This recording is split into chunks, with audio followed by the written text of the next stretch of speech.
Boa tarde a todas, boa tarde a todos. Me chamo Marilda e estou aqui para repassarmos, para fazermos uma breve revisão sobre as unidades que trabalhamos, as unidades 1, 2 e 3, referente ao curso Unidades Temáticas da Matemática na BNCC.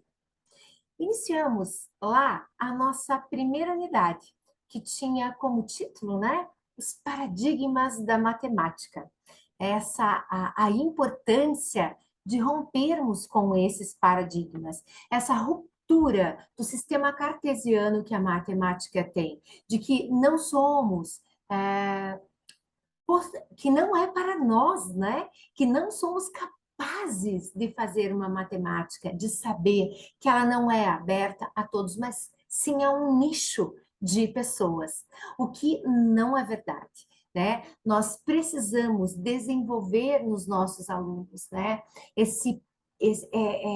Essa mentalidade de crescimento, levar os nossos alunos a estimular os nossos alunos. Vimos também os caminhos de uma aprendizagem. Três coisas acontecem quando aprendemos algo. Um caminho novo passa a ser desenvolvido, nós fortalecemos um caminho já existente, nós criamos uma conexão com o primeiro caminho que já tínhamos e com o segundo. Passamos por isso, falamos um pouquinho da importância de acreditarmos que é possível, da importância de estarmos abertos para essa matemática. Romper, então, com a crença de que ela é para poucos. Vimos também que o tratamento do erro é algo fundamental, né? Erros são aceitos, erros são esperados e erros são analisados. Erros são tratados.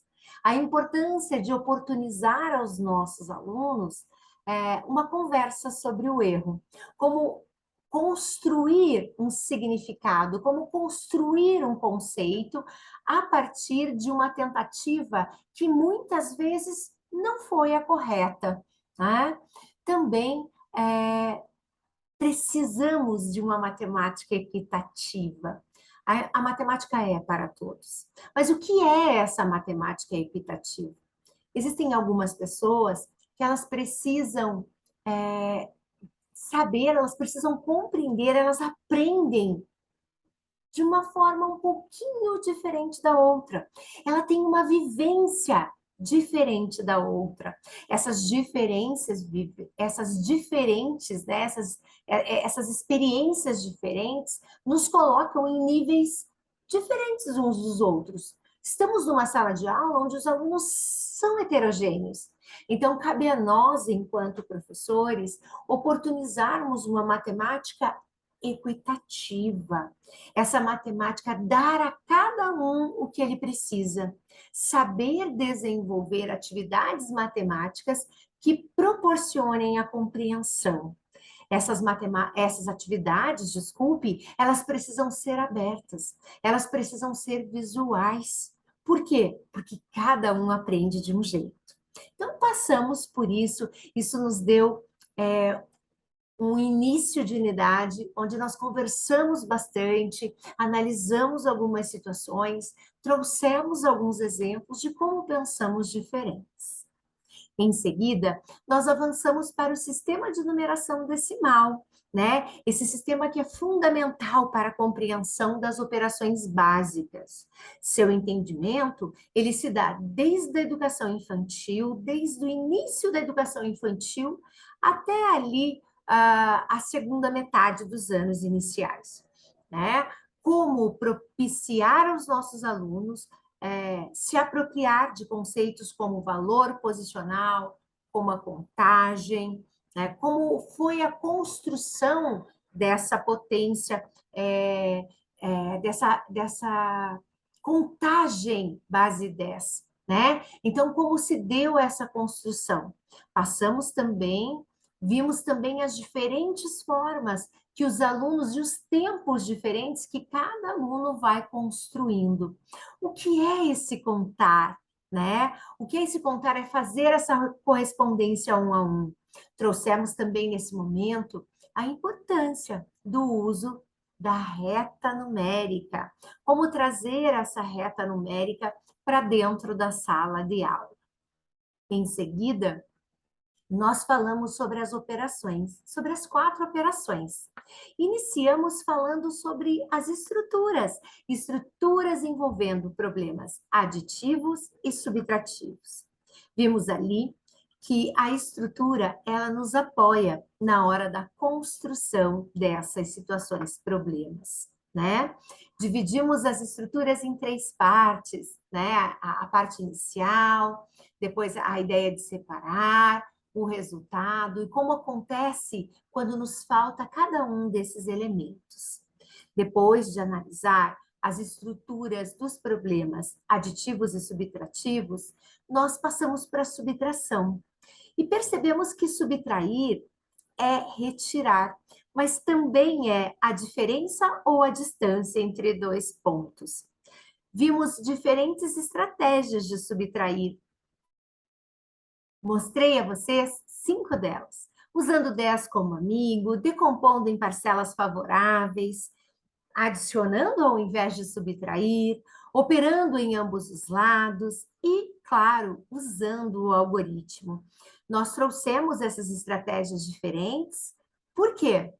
Para mostrar como pensamos diferentes, que chegar no algoritmo das operações depende de cada um, depende desse processo, né? E que cada um pode sim usar a sua própria estratégia. Com a maturidade das estratégias, ele vai compreender o algoritmo e não apenas memorizar. Em seguida, passamos pela adição e as estratégias de adicionar. Foram arredondando os números, equalizando na soma, iniciando pela esquerda, usando a reta numérica e também passando pelo algoritmo. Depois disso, nós fomos então para as estruturas de problemas para multiplicação e divisão. De forma muito análoga ao primeiro momento, nós fomos observar o que acontecia com as 3 partes, com os 3 elementos que compõem situações, problemas envolvendo a multiplicação e a divisão. Também vimos como essas estruturas nos apoiam enquanto professor para a elaboração de situações, problemas. Posteriormente, vimos as estratégias.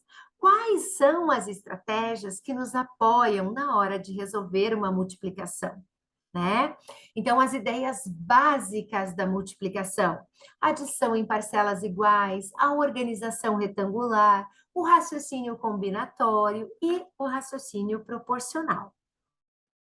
As estratégias que vimos foram decompondo o multiplicador, fatorando para facilitar e, por fim, fechamos com o uso do algoritmo.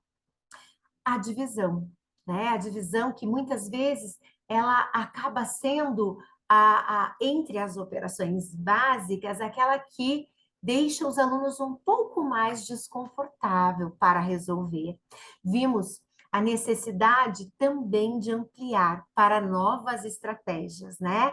A divisão, que tem como 2 grandes conceitos, o de repartir, também usada na questão de medir, né?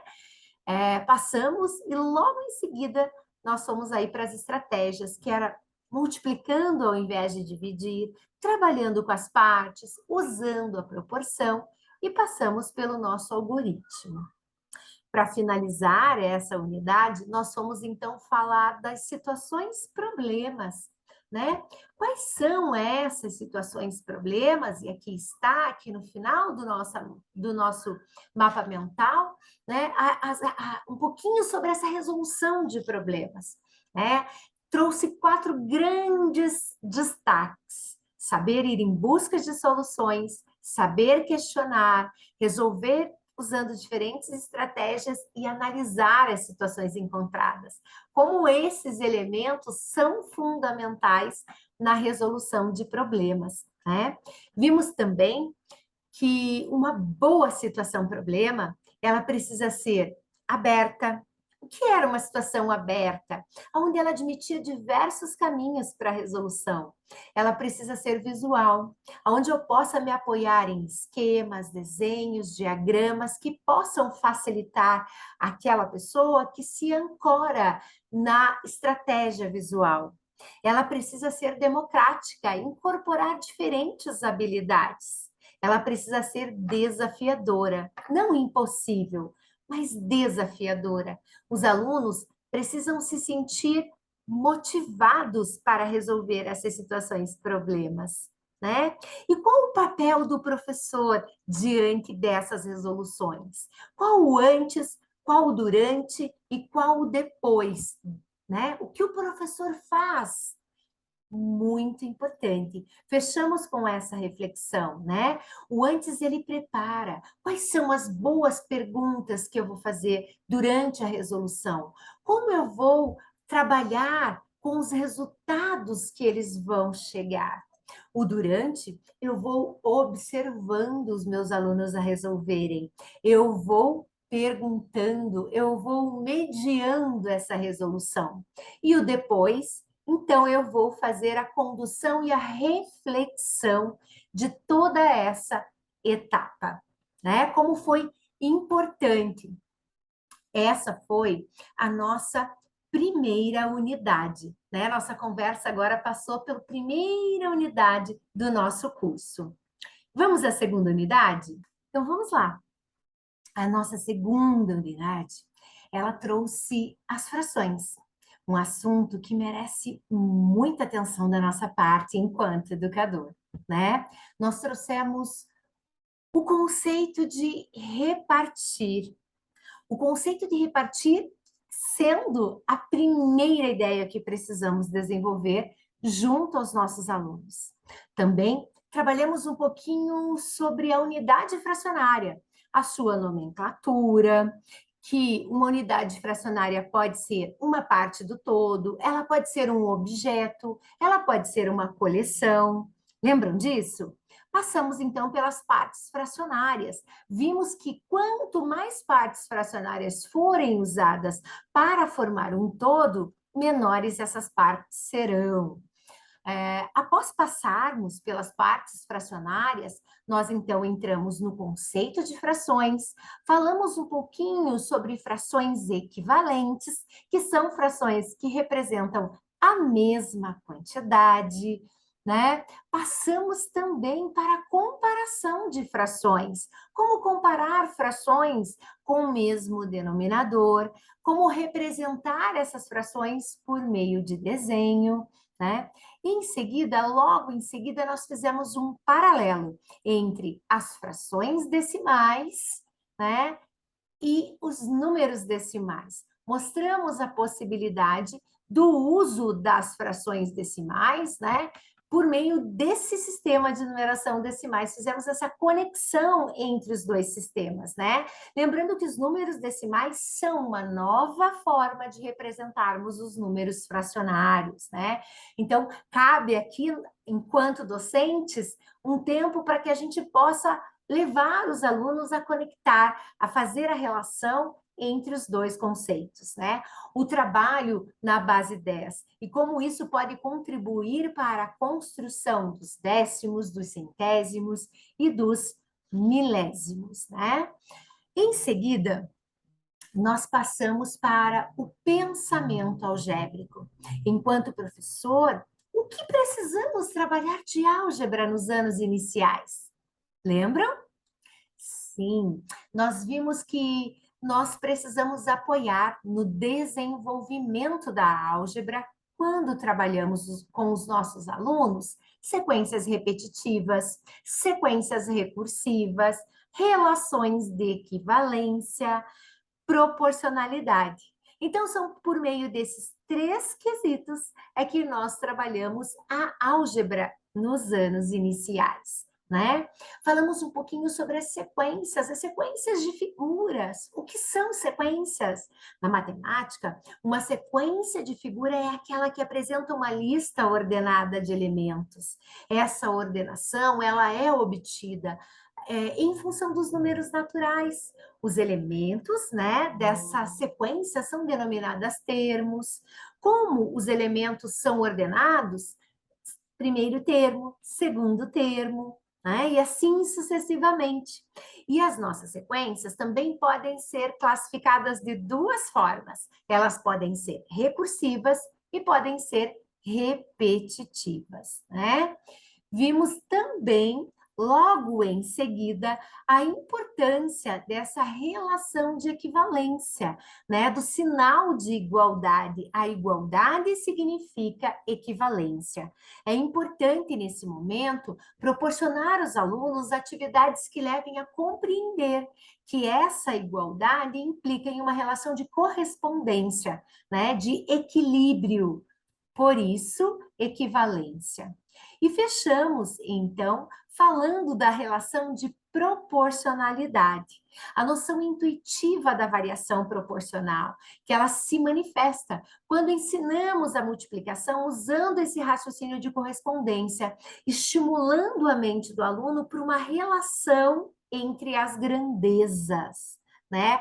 Foi aqui que nós trouxemos o conceito de grandeza. Grandeza é tudo aquilo que podemos medir. Então, quando duas razões aumentam ou diminuem na mesma proporção, nós temos o que nós chamamos de proporção direta.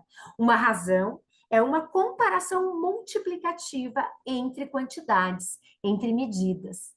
Trouxemos aqui exemplos, né, de como trabalhar esse raciocínio proporcional. Trouxemos aqui a ideia do trabalho com receitas, né, de situações do cotidiano para apoiar esse desenvolvimento da relação proporcional. E para findar o nosso trabalho, nós temos a nossa terceira unidade, que vem trabalhar um pouquinho das medidas de comprimento e da geometria. Então, para trabalharmos, né, a nossa última unidade, a nossa terceira unidade, nós passamos pelo conceito de medir. Deixa eu puxar um pouquinho aqui a imagem para que não venha aqui. O conceito de medir. Falamos um pouquinho sobre investigar essas medidas, sobre a noção de perímetro, a medida de superfície, a medida de volume, né? A geometria espacial e plana, e falamos então sobre análise de dados, né? De que forma isso tudo é importante para o nosso aluno? Como nós vamos abordar esses conceitos? Primeiramente, nós trouxemos essa ideia das medidas, que medir significa comparar, isto é, nós termos uma unidade padrão e vamos usar essa unidade para comparar com outra de mesma natureza, usada como medida ou chamada de unidade padrão, né? Então, a importância realmente dessa unidade padrão no momento de usarmos e de trabalharmos com as medidas. Passamos, então, rapidamente pelo conceito de estimar. Estimar não é chute, estimar é usar estratégias para que a gente vá desenvolvendo essa concepção de mensurar algo. A estimar também contribui muito lá em números de operações, quando nós trabalhamos com resultados, né? Com os resultados das operações. Em seguida, nós vimos a importância da padronização do sistema de medidas, do sistema métrico decimal, né? Atual SI. Então, que a unidade fundamental de medida é o metro, vimos também os seus múltiplos e submúltiplos, e como se deu esse processo de divisão de todas essas partes. Trabalhamos com a ideia de perímetro, né? O que é esse perímetro? É o contorno de uma figura plana, né? Como precisamos nos apropriar de estratégias diferentes para ensinar o perímetro, que é um conceito que se aprende lá com os pequenininhos, quando se trabalha o contorno, né? E se desenvolve por todo o ensino fundamental, né? Então, perímetro, que é a medida a soma de todos os lados de uma figura plana.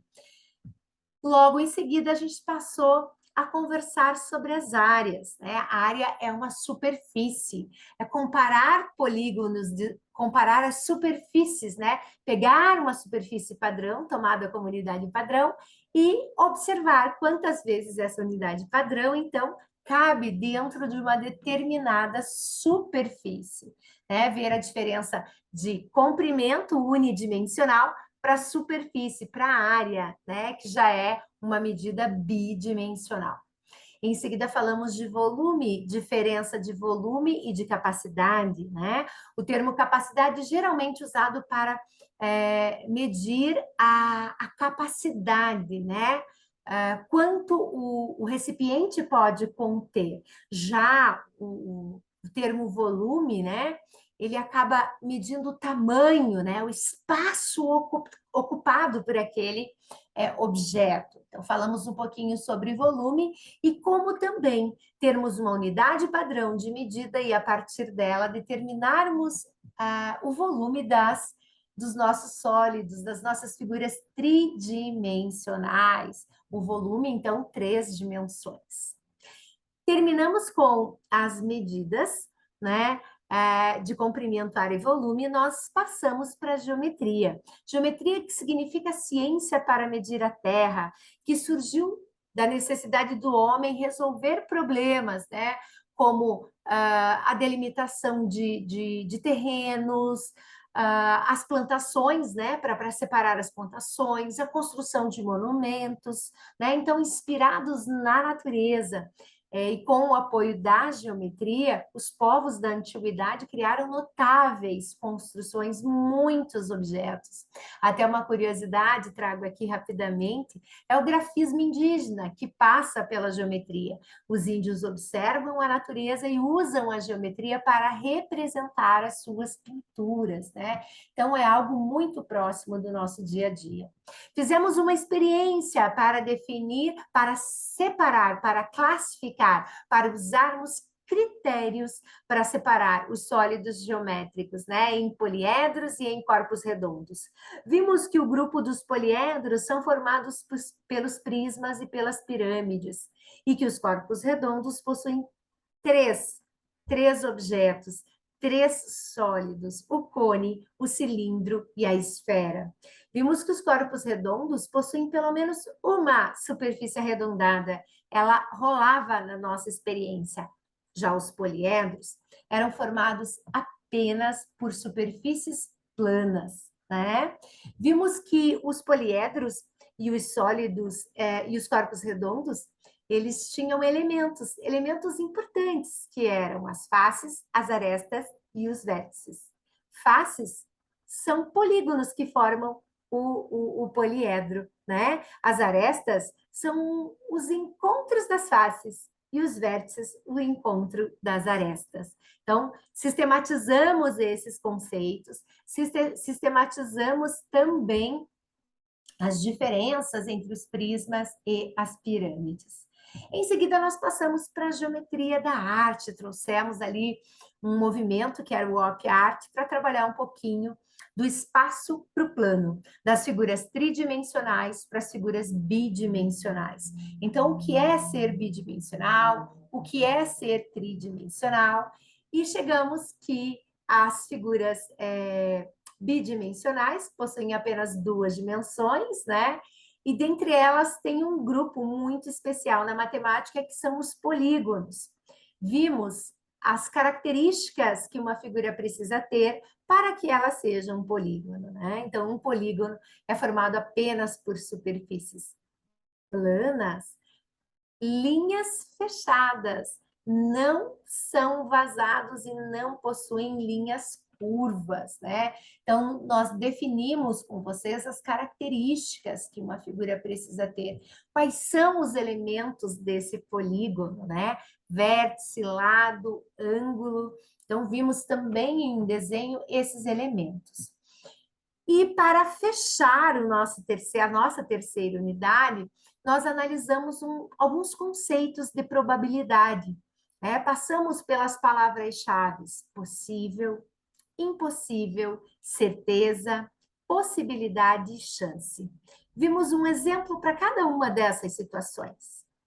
E finalizando essa temática, nós trabalhamos os gráficos, que são representações utilizadas na matemática para trazer as informações principalmente dos contextos, né, em que estamos inseridos, notícias, para guardar dados, para que nós possamos fazer essas análises de dados.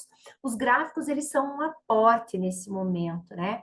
E cada gráfico, ele é adequado para uma determinada situação. Então, quais são os elementos que um gráfico precisa ter, né? O título do gráfico, as grandezas, a fonte. Então, todos esses elementos, cada um dos tipos de gráfico tem que apresentar, né? Então, por exemplo, os gráficos de barras ou colunas, né? São os primeiros modelos de gráficos que nós passamos para os nossos alunos, né? Em seguida, os gráficos de linhas, os de setores, os de pizza que chamamos, gráficos que trazem normalmente as porcentagens, porque o visual é muito fácil de entendimento. Com isso, eu passei rapidamente por todos os tópicos que nós abordamos nas nossas 3 unidades. Eu tenho certeza de que foi um momento muito rico, de muito aprendizado, e quero muito ter contribuído para que você, enquanto professora, possa levar uma matemática para os seus alunos, que realmente faça sentido, que desvincule desse paradigma social e que tenha aí, que faça aquele olho brilhar, né? Que os seus alunos possam ter o olho brilhando quando se trata de matemática, porque nós sabemos que ela é uma ciência que só faz sentido se aplicada na prática. Foi um prazer, foi um privilégio tê-los comigo e dividir com vocês um pouco dessa matemática que tanto admiro. Um abraço, até a próxima.